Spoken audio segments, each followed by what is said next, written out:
I'm starting a new project today. This is one of my favorite bindings. It's called the flat spine binding. I have an example of it here, which has a little bit of an inlay on it that looks sort of funny. It's actually my left hand traced on there. That's beside the point. The flat spine has, as its name sounds like, a flat spine. It's a hard case binding. It has flyleaf end sheets so that it can open up very easily without stressing the binding. This particular sketchbook that I've been using has gridded paper that I've screen printed, but I'm going to be binding a book today with just blank paper. But it's pretty rigorous binding. We're going to be doing headbanding on this book, both on the head and the tail. We're not going to be doing what we call rolled headbands. We're going to be doing what we call sewn headbands. So it'll be a pretty nice book. These are the books that I use mostly for my sketchbooks and journals. They're durable, cloth bound. This book has probably about 8 signatures, not counting the flyleaf end signatures. The book that I'll make today will have a few more than that, including the flyleaves. And so for this video, we're going to be looking at how to make the flyleaf end sheets once we have all the signatures put together, and also how to punch stations for the sewing. This book is actually sewn on linen tape, which is a non-adhesive tape that adds structure to the binding and relieves the tension of the thread on the signatures. This is the first of 4 videos that I'll be publishing on the subject of flat spine binding. The next one will be the actual sewing of the signatures together and the treatment of the spine. The third one will be sewing the headbands, both on the head and the tail. And the fourth one will be the construction of the case and what we call casing in, which is putting the text block into the case and gluing it in, at which point, of course, the book will be finished. So look forward to those other 3 videos. Let's get started.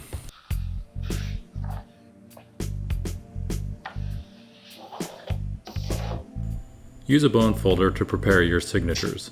I have a video that describes this process in more depth. I'm making 2 books today, so I'm using quite a bit of 70-pound text weight paper from French Paper Company. Just for fun, I'm alternating between 2 varieties of their speckle tone line.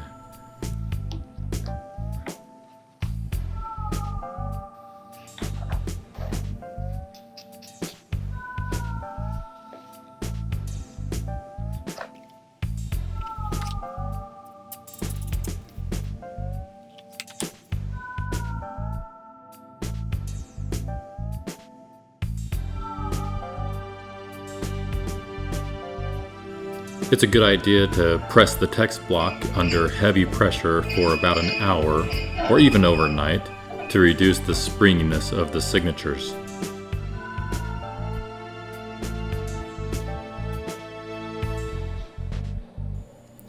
While the text block is under pressure, I'm going to prepare my flyleaf end sheets.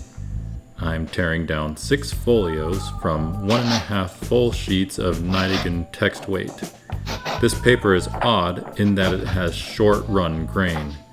I'm tearing it into quarters, so I'm having to use more than 1 sheet. In fact, I'm using 3 sheets since I'll be making 2 books, and each book requires 2 end signatures, each of which is composed of 3 folios, so in total 12 folios. I'm tearing them to be oversized and will trim them down later.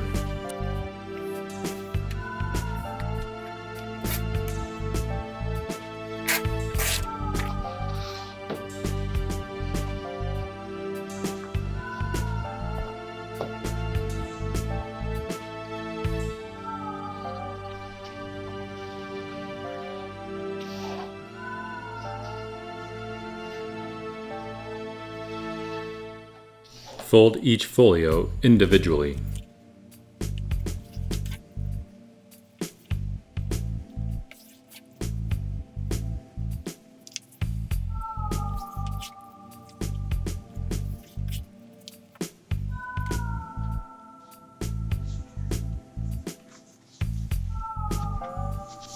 Lay out 2 folios with their spines adjacent to one another. Label the left one with a W for waist and the right one with a P for paste. Measure in 1/4 inch from the spine on the waist sheet.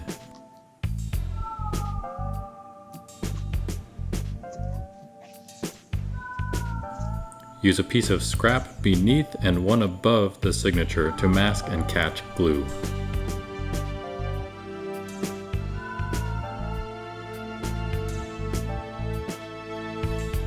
Remove the waste paper and carefully align the spine of the paste folio with the edge of freshly applied glue and press down.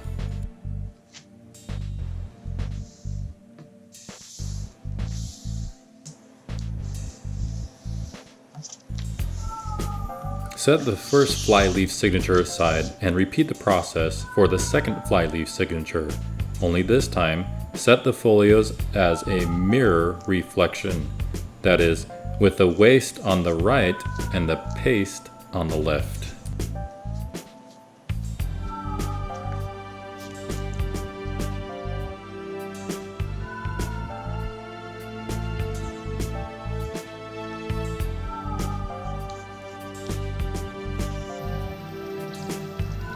You won't need your glue brush for a while, so be sure to rinse it out well before the PVA has a chance to dry in the bristles.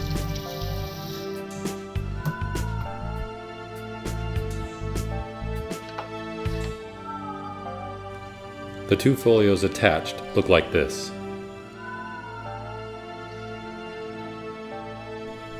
With a bone folder, score a line on the waste sheet using the spine of the paste sheet as a guide. Fold the waste sheet over the paste sheet.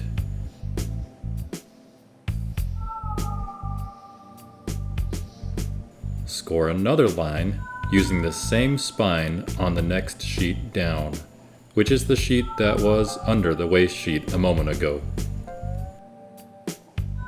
Fold along this score line, but in the opposite direction.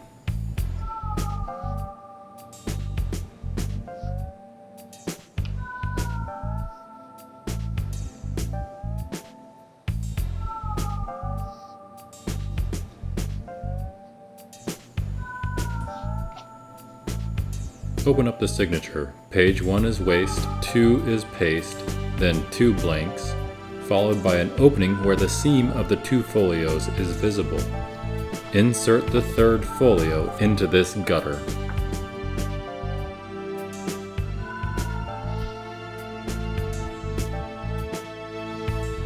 Repeat this process for the second signature, only this time in a mirrored layout.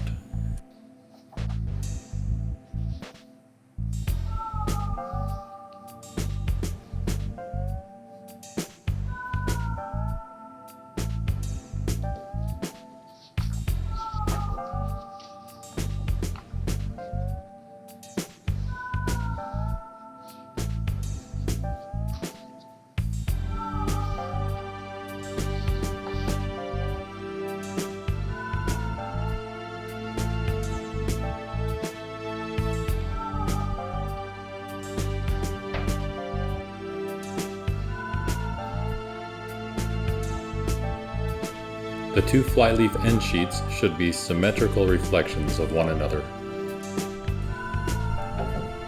Remove the text block from the press and stack the end sheets, one on each end of the text block. The waste and paste face out.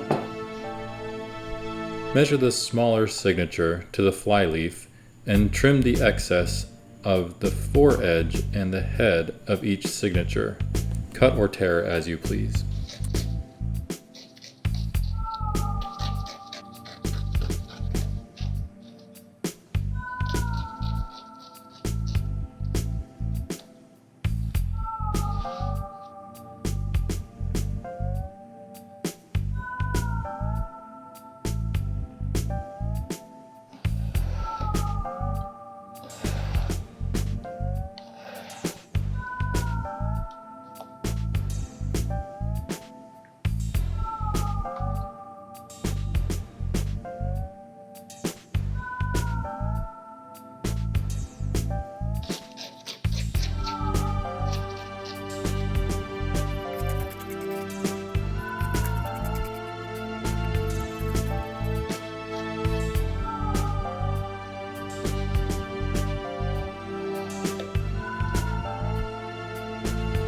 Restack the flyleaves in their proper order on the outsides of the text block.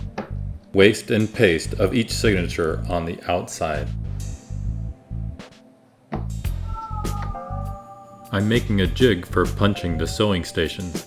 The jig is a folded scrap of sturdy coverweight paper that is the same length as the spine of the signatures. The stations consist of 2 end stations called kettle stations.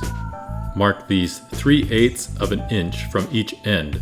There are 3 pairs of the tape stations spaced equidistant along the gutter between the kettle stations. 1 pair in the center and 1 1/4 of the way in and the other 3/4 of the way in. The 2 holes for the tape stations should correspond to the width of the tape, in this case 3/8 of an inch. I'm using a homemade punching cradle to hold the signatures and the jig while punching the stations. Place the text block on the far side of the cradle with the spine facing you. Lift the first signature and place it in the cradle with the tail butted up against the left side.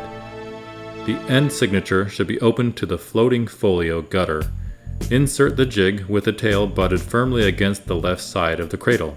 Using a teasing needle, punch through the jig and the signature at each station. Punch straight down. Be careful to hold the signature in place. When finished, turn the signature over and place it down on the table in front of you with its foredge facing you. Repeat the process, ensuring that the order of signatures is maintained.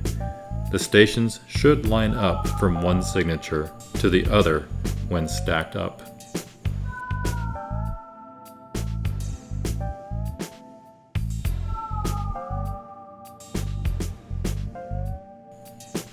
Also, be sure to place the jig in each signature the same way every time.